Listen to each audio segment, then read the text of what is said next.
대부분 이걸 못해서 심리적으로 불안해하고 그로 인해 재회를 망치는 경우가 많거든요.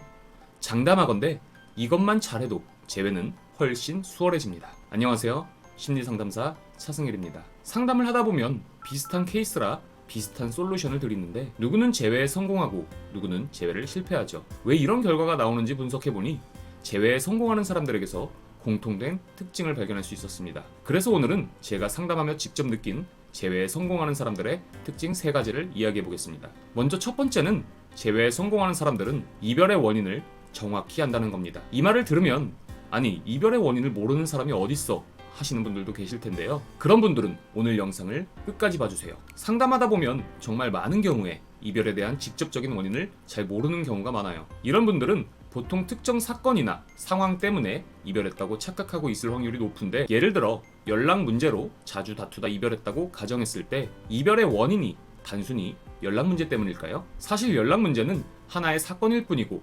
실제로는 그 뒤에 숨겨진 더 깊은 감정적인 이유가 있을 가능성이 큽니다. 상대가 정말로 힘들었던 건 연락 자체라기보다는 연락이 부족한 상황이 반복되면서 관계에 소홀함을 느꼈거나 내가 이 관계에서 우선순위가 아니라는 생각이 들었기 때문일 수도 있다는 거죠. 하지만 재회를 시도하는 분들은 대부분 이런 진짜 원인을 생각하기보다는 앞으로 더 자주 연락하기 같은 표면적인 사건에 대한 해결책에만 몰두하는 경우가 많은데, 이렇게 단순하게 접근해서는 절대 상대의 마음을 돌리기 어려워요. 연락의 부족으로 인해 상대가 느꼈을 그 감정을 공감해주고 그 감정에 맞는 행동을 해야 상대의 마음을 돌릴 수 있어요. 상대가 진짜 원하는 건 연락 자체가 아니라 사랑받고 있다는 느낌이나 내가 우선순위라는 느낌, 그런 확신과 신뢰가 필요할 확률이 높기 때문이죠. 재회를 원한다면 겉으로 드러난 사건이 아니라 상대가 이별을 결심하게 된 진짜 이유를 파악해야 합니다. 이어서 재회에 성공하는 사람들의 두 번째 특징은 상대의 니즈를 정확히 파악하고 그 니즈를 충족하기 위해 내가 어떻게 해야 할지,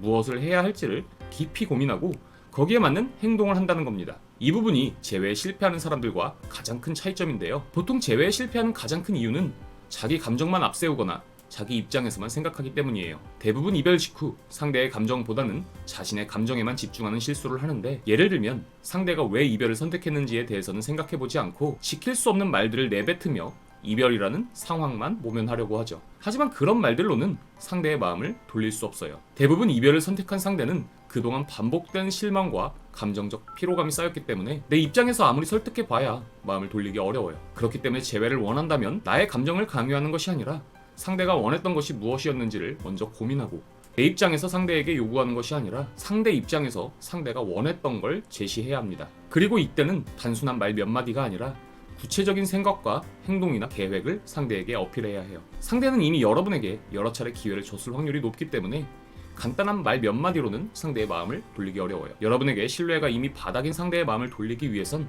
뭐든 구체적이어야 하며 내가 줄 수 있는 게 아닌 상대가 원하는 걸 제시해야 한다는 거죠. 이어서 세 번째 특징은 제가 오늘 가장 강조하고 싶은 내용인데요. 이 부분을 진짜 제대로 이해하고 본인 것으로 만들어 보세요. 대부분 이걸 못해서 심리적으로 불안해하고 그로 인해 재회를 망치는 경우가 많거든요. 장담하건대 이것만 잘해도 재회는 훨씬 수월해집니다. 마지막 세 번째 특징은 할 수 있는 것과 할 수 없는 것을 완전하게 구분한다는 겁니다. 이별 후 재회를 원하는 분들의 고민 대부분은 본인이 바꿀 수 없는 것들에 대한 고민인데요. 예를 들면 이런 고민이죠. 재회 가능성이 있을까? 상대가 카톡을 읽고 무시하면 어떡하지? 혹시 상대가 금방 다른 사람을 만나면 어떡하지? 이런 고민의 결론은 내가 바꿀 수 없는 것들에 대한 고민이라는 거예요. 여러분이 재회라는 구체적인 목표가 있다면 그 목표를 이루기 위해 내가 할 수 있는 것에 집중해야 합니다. 이런 고민은 마치 수험생이 시험을 앞두고 공부했는데도 시험을 망치면 어떡하지? 혹시 내가 공부한 내용이 시험에 안 나오면 어떡하지?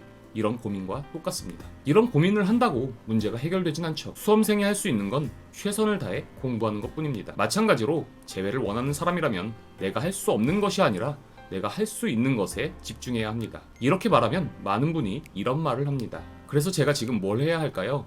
도대체 어떻게 해야 할지 모르겠어요. 이런 생각이 드신다면 지금 해야 할 일은 내가 할 일을 구체적으로 알아가는 것, 그게 가장 시급하게 해야 할 일입니다. 이별의 원인을 생각해 본다든지 상대와 일정 시간이 필요한 경우라면 거리두기를 통해 시간을 갖되 그 시간 동안 상대에게 어떻게 접근할지 전략을 세운다든지 하는 거죠. 만약 혼자 고민해도 답이 나오지 않는다면 상담을 받아볼 수도 있고 주변에서 의견을 구해볼 수도 있겠죠.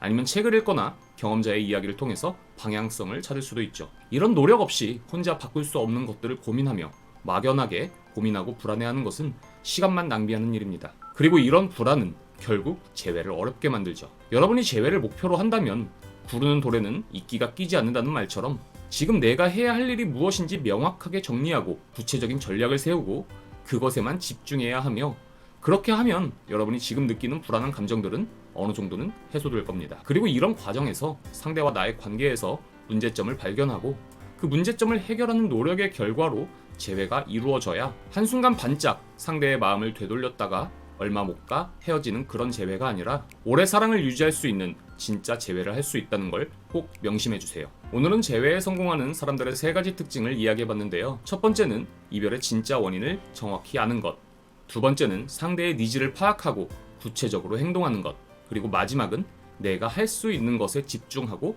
불안해하지 않는 것. 이 3가지만 제대로 이해하고 실천해도 재회의 가능성은 훨씬 높아질 거라는 말씀드리면서 오늘 말씀드렸던 내용들을 토대로 여러분의 재회가 한순간 반짝 상대의 마음을 돌리는 그런 재회가 아닌 진짜 재회로 이어지길 바라며 오늘 영상 마칠게요. 영상이 도움되셨다면 구독과 좋아요 부탁드립니다. 감사합니다.